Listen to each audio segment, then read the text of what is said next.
మహనీయులు త్యాగమూర్తులు మనకు పోరాడి ఈ స్వాతంత్రాన్ని తెచ్చారు. మొట్టమొదటిగా వీరనారి ఝాన్సీ లక్ష్మీబాయిని మనం స్మరించుకోవాలి. అదేవిధంగా మన రాష్ట్రానికి చెందినటువంటి మన్యం వీరుడు అల్లూరి సీతారామరాజు, టంగుటూరి ప్రకాశం పంతులు, అనేక మంది.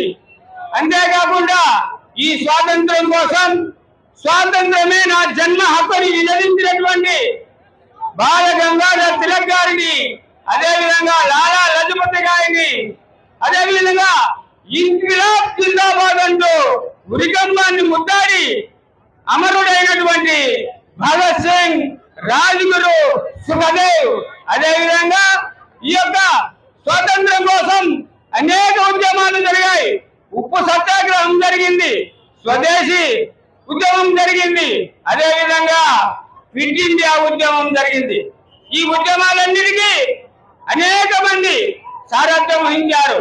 మహాత్మా గాంధీ గారు కావచ్చు, అదేవిధంగా ఆజాద్ హిందూ ఫౌజ్ స్థాపించినటువంటి స్వాతంత్రం మనకు తొందరగా లభించినటువంటి సుభాష్ చంద్రబోస్ గారు, చంద్రశేఖర్ ఆజాద్ గారు, ఎంతో మంది లక్షలాది మంది ఈ స్వాతంత్రం కోసం పోరాడి జైలు పాలై, అదేవిధంగా చిత్రహింసలు అనుభవించి మరి ఈ స్వాతంత్రాన్ని తెచ్చారు.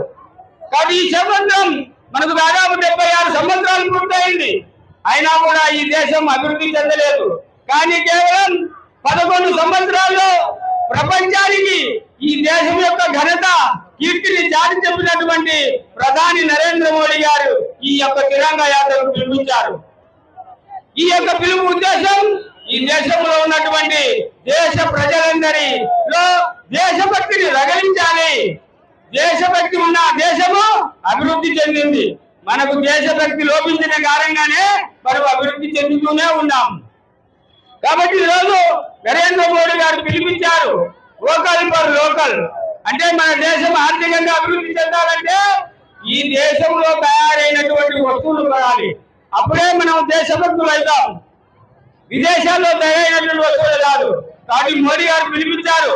కానీ ఈ స్వదేశీ నినాదాన్ని మనమందరము స్వీకరించి దేశాభివృద్ధిలో మీరందరూ పాలు పంచుకోవాలని చెప్పి తెలియజేస్తూ నాకు ఈ అవకాశం ఇచ్చినటువంటి ముందుగాళ్ళు నాయకులకు, కూటమి నాయకులు అందరికీ కూడా పేరు పేరున ప్రత్యేక ధన్యవాదాలు.